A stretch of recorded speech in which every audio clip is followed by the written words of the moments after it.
So you're about to hear an interview that I did with Betty Cicharo. I met Betty at a online class that I did several months ago and just found her insights really interesting. And then when I learned that she was a recruiter, I asked her if she would be willing to share what a recruiter does and sort of the day-to-day work. And then when I looked at her LinkedIn profile, I discovered she also more recently is in a position as a learning and a development manager.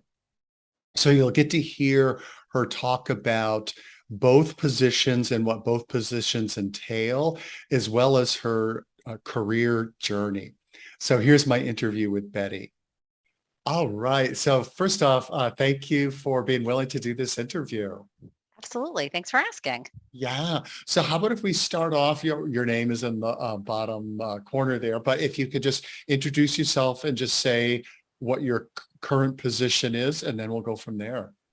Sure. My name is Elizabeth Cicharo. I go by Betty. I am the Learning and Development Manager for Core Medical Group. We're a healthcare staffing company based out of New Hampshire, but I work nationwide. And I have been in this role since last year. I was off for a little bit with COVID home with my son. So I really started in this role in 2018, but I did take some time off during COVID and came back. Fantastic. So even though it's been a while since you attended the online class that I did, I remember you just had like all sorts of cool stories and cool insights, and also really it seemed like an interesting career journey. So that's why I'm really looking forward to hearing more about that journey and sharing it with people. Oh, thank you. Yeah, yeah. I feel very lucky. And in reading some of these questions and thinking about them, one of the things that really stuck out to me, and I try to think about this a lot, is that I feel really lucky to be someone that loves their job and their career. Um, so yeah, so thank you for asking me to do this. I'm excited. Awesome. So yeah, how about if you start out with what sort of jobs you had out of college and then and then what happened? Sure, absolutely. So I went to UMass Dartmouth, and my concentration was in political science and political theory. I was a teacher's assistant there for a few years, working in the sort of introductory political science classrooms. So I've always identified that I really enjoy and have a passion for teaching and learning in general. Um, and after college, I got into the food service industry, with which lots of people do. I've always been really passionate about cooking. A lot of my family have backgrounds in the culinary arts, own restaurants, things like that. So I've always been around a kitchen. I'm an Italian Irish American, but the Italian side very heavy into cooking, and I ended up starting to work in the kitchen on a line. So I started doing that, and I worked for a family for they ran a nonprofit, and they were had a store and a restaurant, and we were their personal chefs also. So I was doing that. Um, and I owned a catering business as well, working really hard. And I was 26 years old, and I woke up and I was like, I don't have health insurance. I don't have PTO. I only work nights and weekends and holidays. And I'm not going to make more than $25,000 this year with all of my earnings together. And so I sort of had like one of those first. I said my quarter life crisis was what I called it at the time, and I. Called my parents and asked them if I could move home. I was living down in the south coast of Massachusetts. Believe it or not, so kind of a curveball. My parents started the company that I work for now. They've long since sold the company and retired, but at the time in 2011, they still owned the company. So I asked them if I could move home and try my hand in sales. And they definitely believed that I could do the job, but I had left home when I was 17, originally went to school in New York City for a couple of years. I had never moved back home. And so I think that they just really questioned whether or not I wanted to be in New Hampshire and if I wanted a desk job. So they started me in an entry level position, just basically doing database stuff, entering leads into the database. Um, and they made me sort of really, really earn my keep for an entry level sales position. So I was there for about 6 months before they let me move over into that sales role. I was there from 2012 to 2018. And in 2018, when my parents retired and sold the company, the new owners, which were my coworkers and now my bosses, asked me if I was interested in starting this position that I'm in now, which I was very excited to accept. And so I've sort of been in that role since then. But that's sort of how I ended up in sales. And um, was there anything that made you think that sales would be a good fit?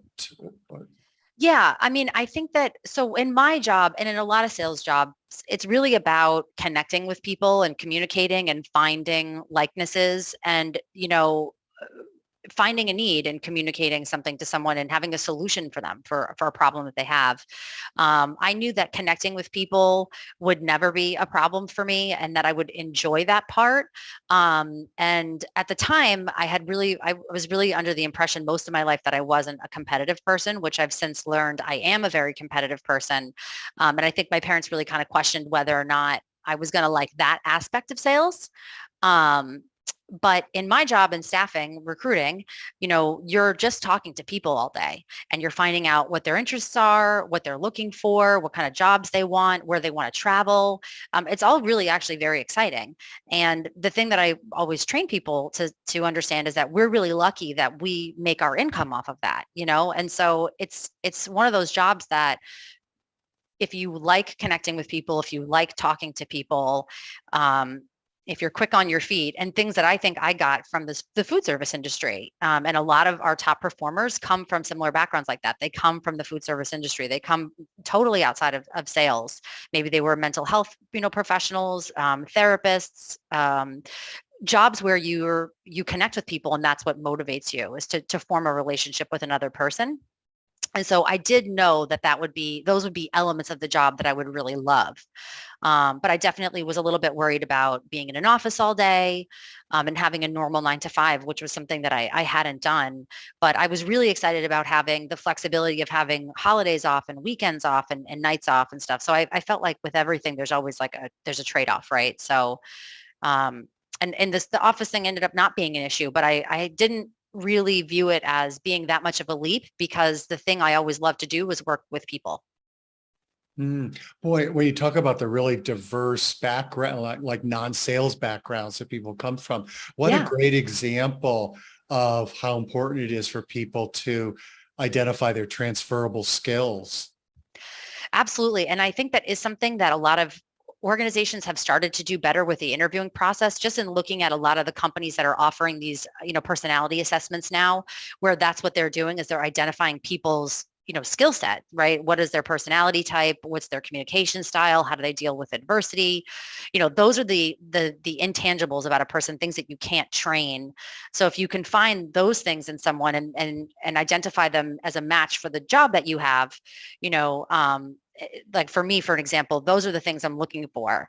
How does someone deal with pressure? Is it something that motivates them, or is it something that they have a hard time with? How do they feel about communicating a lot? There's definitely a spectrum of introverts and extroverts. And so we have some introverts that are successful in this role, but it's going to be really exhausting for someone that's naturally an introvert to be on the phone all day talking to somebody. So I think that if you identify those skill sets in someone, their personality traits, their work ethic, and how they are on a team, for me, I never look at what someone has done in a job.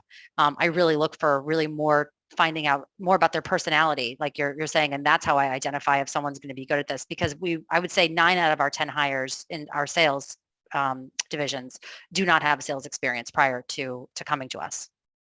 Wow, that's interesting. So can you do this? Can you sort of walk us through a typical day, and it can be multiple typical days, because sure every day is a little different or maybe a lot. Like, what are some of the typical things that you would do in a day? So for me, in my job now, just depends on the day of the week. A lot of my job at this point is being in meetings. But they're not just meetings with other leadership. It's a lot of times I'm meeting with someone on an individual level and I'm coaching them. They could have just started recently and we're working on a desk review to look at what they've been doing for the week and see if we can make some tweaks. I might be working with someone that's having some performance issues that needs some help. That's definitely a common part of my day too. And we're looking to identify what's happening in the sales cycle or what mechanism isn't working properly and see if we can identify it. So my job mostly at this point are a lot of meetings. I also facilitate trainings. I had 2 trainings this morning that were 1 hour each that we worked on just roundtable today, where we were just saying, what are your biggest issues that you're facing right now? How can we support you and coming up with solutions together? But a lot of times it's trainings where we're doing role plays of phone conversations, different parts in the sales process. We could be doing trainings on something that's more, a process that we have in the office. But I find that if I looked at my last year, I'm either onboarding someone in sales or operations because I handle onboarding for the whole company, or I'm in a meeting and meeting with someone individually to go over what's going on their desks, or in a group and we're doing something similar. So training, I really am training all day, which is my job. So I should be doing that. But it's very different from when I was working as a salesperson where I was just responsible for myself. Now my whole day is being responsible for everybody else, which is something that really motivates me and that I love. So it's a good thing for me, but that is a majority of my days. It's very rare that I have a day where I'm just sitting at my desk, digging out of emails or have a day to myself. I'm mostly working with other people, which again is what I love to do. So it's good. And can you say what your title is again? Absolutely. I am the learning and development program manager. So I handle onboarding for everybody, but then also the development part. So when we identify someone for a roadmap for a leadership position, or someone's going to move over from a recruiting role to an account manager position, or someone's moving from operations to sales or sales to operations, I'll handle all of that. And so as part of that, do you have to assess what their skill sets are, what the areas they need to cultivate more in order to move on up or into a different area? Absolutely. So before everyone gets hired here, we do a personality assessment that we use. We've used different ones throughout the years. We've used DISC assessments. We've done Myers-Briggs. Right now, we're using predictive index. I think you and I talked about that very Yes. briefly. Yes. Yeah, and we've had great luck with that. But we definitely it helps with identifying people in terms of where they fall on, a key number of issues. So that's for every person that works in the building. So we already have that before we make that hire. So the really great thing about those tools is you can almost, sort of predict, which for, lack of a better term, what potential issues this person might have in any given role, based off of that. And you can be really proactive, as a result of that, which I love. But then if we have someone that's in a role that is potentially underperforming or needs some assistance in training or support, I'll work with that person individually and I'll do a full review of their desk and their activity and see if I can find myself where, that issue might be, work with them directly on that on a one-on-one basis to try to help rectify that. But yes, absolutely. We're looking for people's skills. We're assessing them to make sure that we're hiring for them for the right role, right? Because if you looked at any of my personality exams, you would never place me in the finance department, for instance. Anything that's going to be detail oriented or, have to be really methodical or precise, I would be immediately disqualified just from my personality. That isn't, a good thing or a bad thing. So we work really hard before we hire someone, at least I do, to make sure that that's the right fit for them. This is the right job. And it's definitely very common too, when someone takes a personality assessment like that it's this person should be in this department. And so they end up, interviewing for different roles. And I think that that's so great because it really gives you an opportunity to help someone, really realize themselves in terms of their career. I wish that we did those things with people in college. I wish someone had given me some of those personality assessments and sat me down to say, these are the things you're really good at. These are your natural skills. Try to identify something that matches those things. It would have been a shorter road for me in my career. And I'm sure for like most people, if someone sat them down and did that with them. Yeah. As you're mentioning this, I'm curious.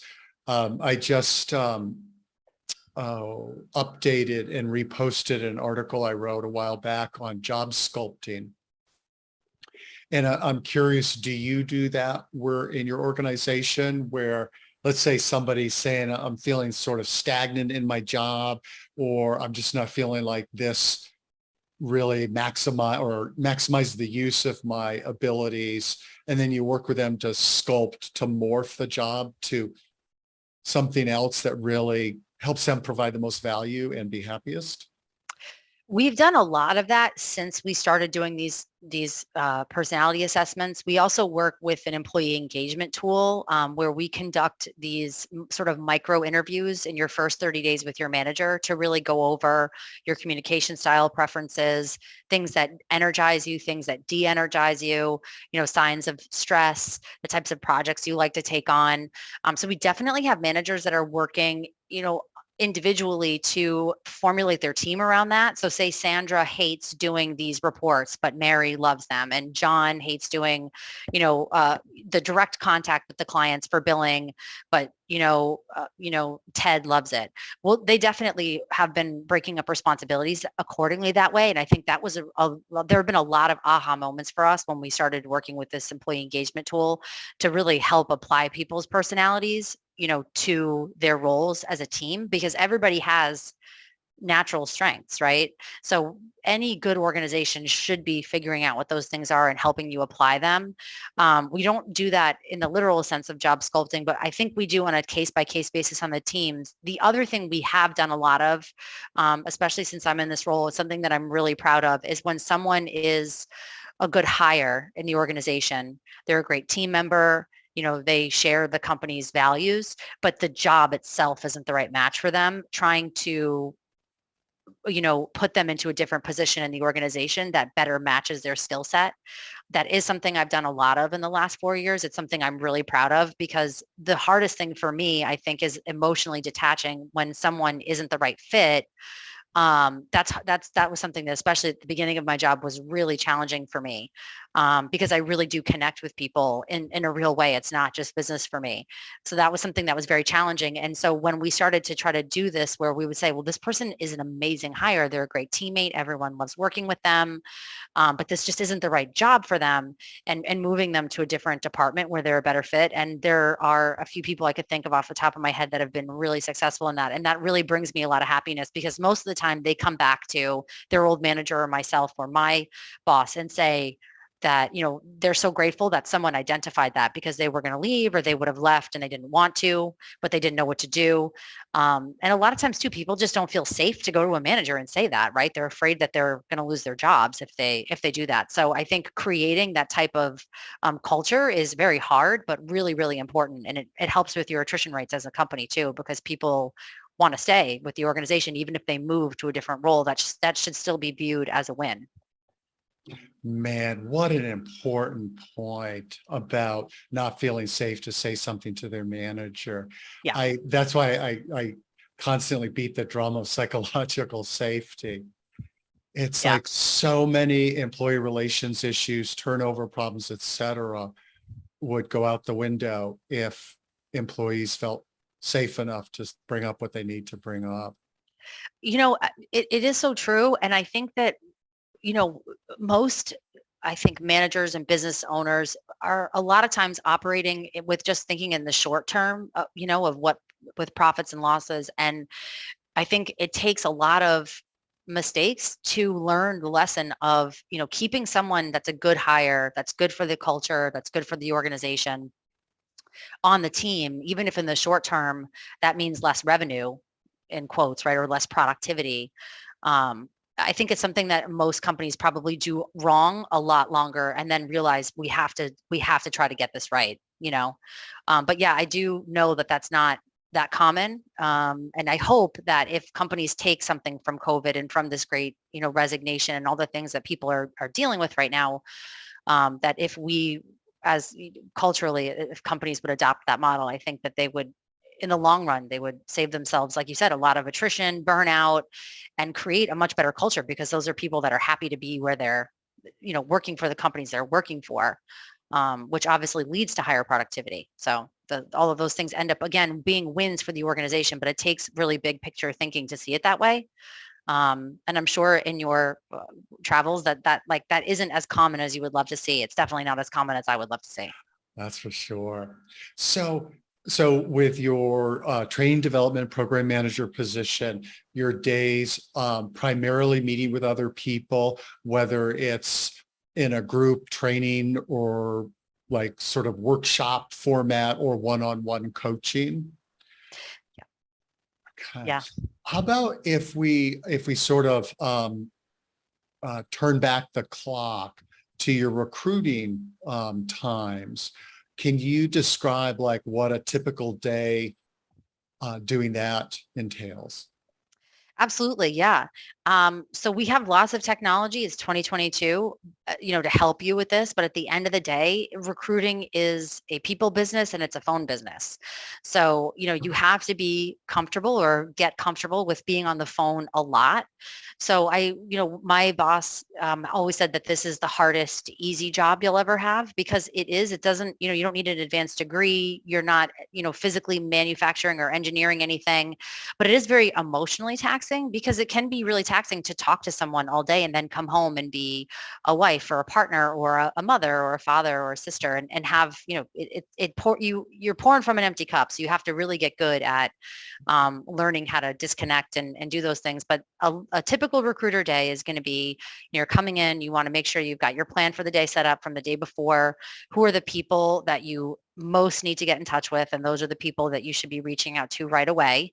And then from there, you should be reaching out to lots of new prospects, over the telephone, through social media. You're getting people's resumes from Indeed, Career Builder, and then in whatever, industry you're in, there's all these different engines and stuff that work to find you people for your field. And then it's just lots of phone conversations, generating referrals, and then, a lot of times later in the day, checking in with the people that are on contract for you or working for you already, making sure that they're doing well, making sure that they have the support that they need, um, making sure their patients are okay. I work in healthcare, so it's, COVID has been, obviously it's been a really crazy couple of years for us business wise, but our clinicians are, very burnt out, right? So you're providing a lot of that support for your clinicians that have been working with you in some of these cases for over 10 years. We have recruiters here for 15, 17, 20 years that have people working with them for that long. So the day is really a lot of talking on the phone. It's building relationships that are new. It's maintaining relationships that are existing.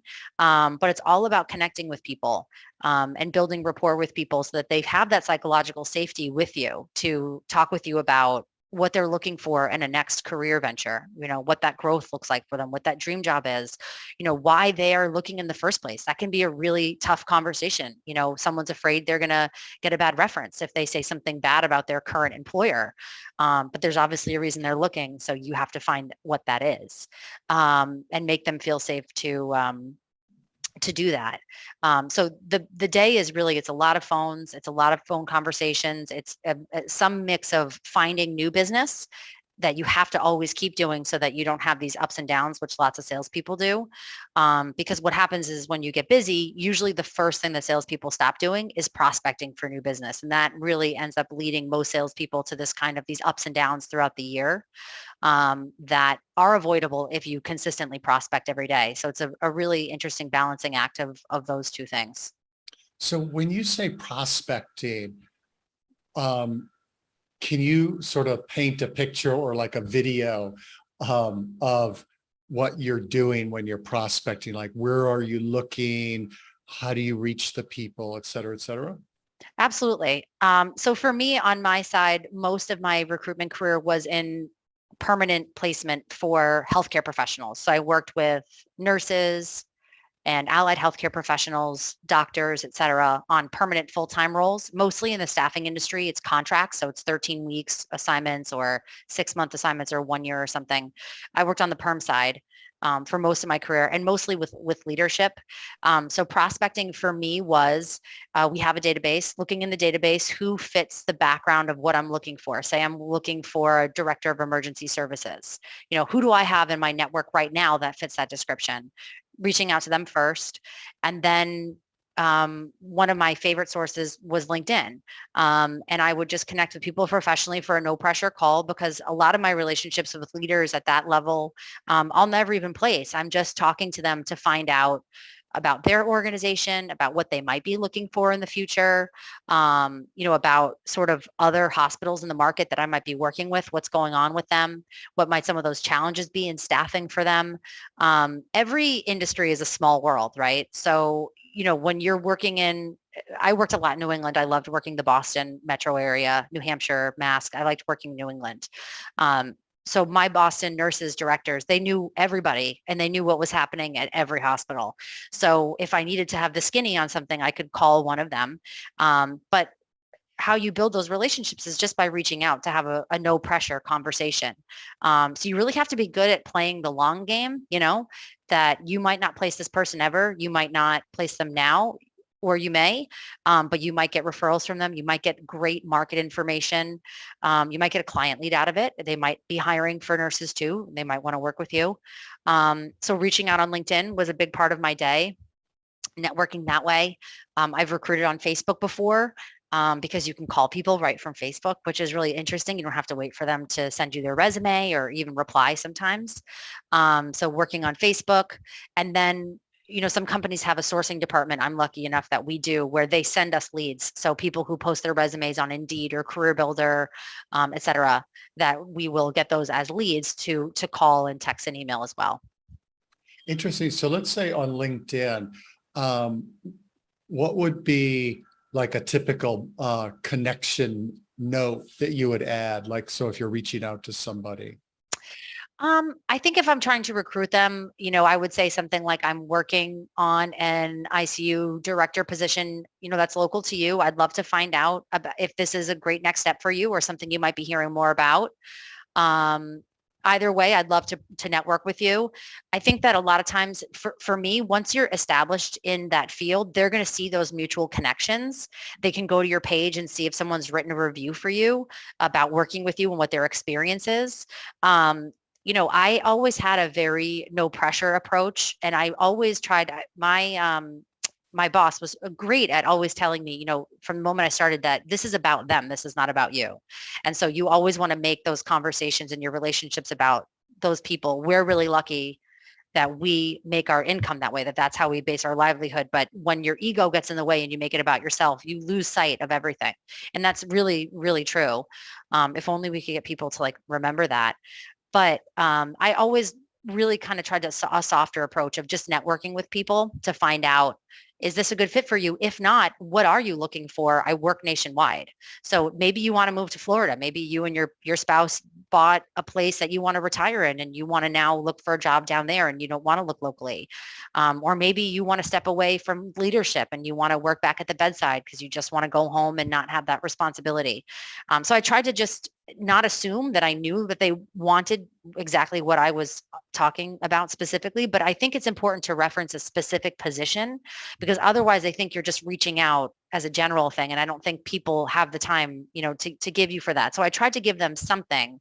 I have something that you might want, but if that's not the right thing, I also have all these other things. What are you looking for? Let's have a 10-minute phone call where I can identify those things, and I'll let you know right away, will I be your best resource or not? And I think that that's so important to tell people right out of the gate. If you know that you're not going to be your best resource, respect their time, respect their professionalism, and just say, I'm not going to be your best resource. Here's what I think you should do, and move on from there. All right. What about, you mentioned like somebody who's not I'm somebody who's an introvert, that might be a whole lot and maybe too much people contact day in and day out. I'm curious, what about somebody who really loves people, but they don't see themselves as a salesperson, like, oh, I can't convince people, or so you can relate to that. 100%, absolutely. And those are my favorite people to work with, right? Because when we were just saying before about making it about the other person and not about yourself, right? Like that's going to be someone that isn't driven by their ego, and they're going to be able to be much more successful long term because they're not thinking about it as in what's in it for them. And so, for myself, before I started this job, again, like I said, I really was under the impression that I wasn't a competitive person, that I wasn't really a money motivated person, or that wasn't something that drove me to success. But if someone likes to connect with people, recruitment is a great field to get into because you have, especially now, you have so much flexibility with being able to work from home or work remotely or come into the office a couple days a week, and really make a great income and doing something that is genuinely helping people. You're helping someone find a job. You're helping someone get the promotion that they've dreamed about. You're making in healthcare, I'm employing healthcare professionals that are directly impacting, people affected by COVID and this crisis that we've been facing for 2.5 years. So you're directly impacting the patients' lives, the clinicians' lives who are paying for their kids to go to college off that, that contract that they took. These are, for a lot of people, it's life-changing money. And you build that relationship with them, and that pays off in spades as a salesperson, but also you do build these lifelong relationships. When I had my son, I had one of my nurses that I worked with for years sent me flowers to my house. Someone else sent me food to my house. When my co-parent had a heart issue. There was a cardiac nurse I had worked with for a long time who was never someone I placed, but she helped me with referrals a lot. And she was a 20-year cath lab manager, CVICU manager, so cardiac, really smart. And I called her hysterical, and she told me exactly where to go, which doctor to ask for. So, none of those things have to do with business, but those are all from the relationships that I had with people. So you definitely don't have to be a competitive sales driven person. That can help you, but that's not mandatory. If you like to work with people, if you're driven, to do that and you're a good communicator, then this is a great potential field for someone like that. And you don't need to participate in the type of competitiveness that happens in some of the groups. It's definitely not across the company by any means, or the industry. Cool.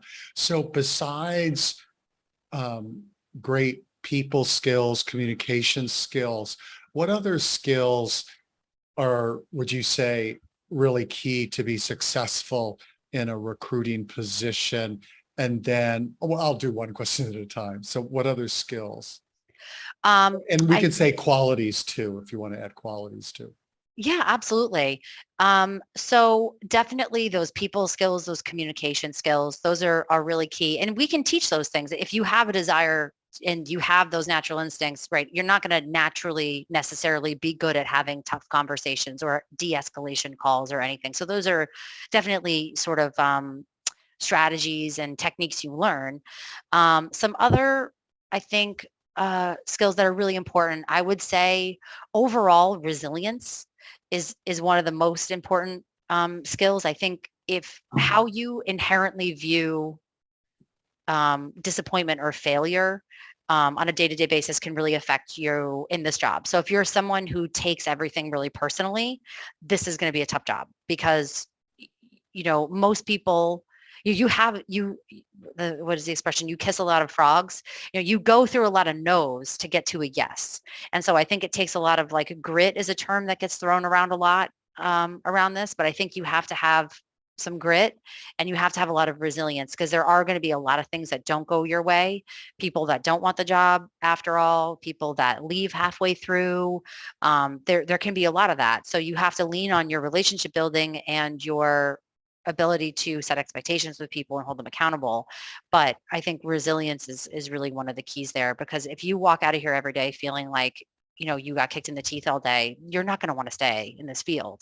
So if the world occurs to you that way, it's going to take a lot of self-policing and, internal dialogue and practicing of journaling and positive thinking and stuff to help you kind of correct that, to be able to do this long term. Fantastic. Thank you. When we're done our interview, Let's talk resilience. That's like my favorite topic. Yeah. Yeah. Yeah, I think a lot of managers, and I don't like to get too personal in interviews, but I do like to find out, how resilient people are. It's always very motivating to me, when you have someone that's been with you for a little while and they open up about something that they've overcome.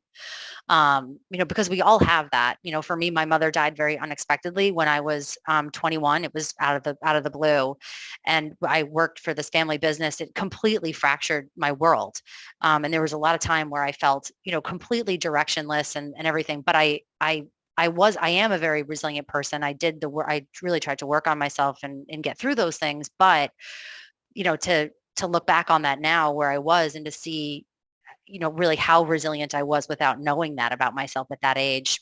When I talk to people and you have similar experiences with people, you do realize that human beings are really, really strong. Like, we are very, very strong, and we can overcome a lot with the right coping skills and with the right people and support systems around us. But there's nothing more motivating to me than, hearing someone, overcoming something and showing up for themselves, for their family, and trying to make a good, happy life for themselves. Because I think one of the things that COVID really taught all of us, right, was that we've got one life, and it's really important to try to get as much satisfaction and happiness from it as you can. I love it. Um, so looking back, any sort of lessons learned or takeaways that you want to share, whether it's in um, the the careers that you've had so far or just one's career journey? What would you like to leave people with? I think an aha moment I had when I was 33, I'm turning 37, was that self-worth and self-confidence are not the same thing. And that I have always been a very confident person, but I didn't necessarily have the highest sense of self-worth. And I think that really impeded my ability to negotiate promotions and career advancements for myself. So I wished that I had identified that in myself earlier. Um, in sales, in a lot of sales and just in a lot of industries, this is a very male dominated field. And I think if I look back on when men were asking for promotions versus when myself and female counterparts were asking, and the type of aggressiveness they used with negotiating, there's a huge disparity there between women and men in most instances. Women are much less likely to ask for raises and promotions, and less likely to be, to aggressively negotiate on their own behalfs when they do. Um, so that was something that I really wish that I was more confident in my skill set and how good I am at what I do when I was younger, because I think it would have just happened for me earlier in life. I don't have any regrets, because I feel like the journey I'm on has led me where I am, and I feel grateful for that. Um, I think that that's really common. And so something that I really feel sad about a lot is that this is something I see in women often. And so when I'm working in this role where I'm very closely related to the talent at my company, and we report to the same person, I really try to identify that in the particularly younger women, and coach them, not professionally but personally, on those things, on those inner monologues, and really encourage them, when they have natural skills and talents, to ask for promotions and to go after career advancement, and to do those things, much earlier in life, because I would have been in a much better place if I had someone encouraging me to do that. And so that's something that I really try to give back. But that would be the lesson, I think, would be for myself, would be to identify your strengths. And there's nothing, it's not boastful to be confident in what your skill set said. Everybody has a zone of genius or something that they're really good at naturally. And so finding what that is for you, and then being confident in that, there is really no ego there. It's just, these are the things that I'm naturally gifted or good at. And they happen for me to be the things that I'm passionate about. And then, being much more comfortable with asking for what I want as a result of that. And so that's something that I wish I learned earlier. And I hope that we're doing a better job with young women these days in that. And I do feel that there's an effort being made there, but it's something I'd love to see the needle moved on, specifically in my industry, which is women, affects women, I think, more than men. Fantastic. Boy, what an articulate interviewee. Oh, thank you. Thank Yeah, you. man. It's almost like I have to talk to people all day. I've had plenty of practice. Man, Yeah. super informative, and also, as somebody who I'm, on the other side of being interviewed, and it's like, damn, that's Oh, you're thank you. That's really really nice. clear. Yeah, Thank you. that's Thank you. fantastic. I appreciate So that. yeah, so thanks both for doing an interview and doing such a great interview. Oh, thank you. That's very kind of you. I have to say, I'm resisting the urge after I just gave you this answer to say a bunch of self-deprecating things about myself. So thank you. I'll Oh, just say thank yeah. you. I love it. That's great. Yeah. So I'm gonna thank you. I'm gonna stop the recording, and then we'll have our other conversation. Oh, sure. Absolutely.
All right. So first off, thank you for being willing to do this interview. Absolutely.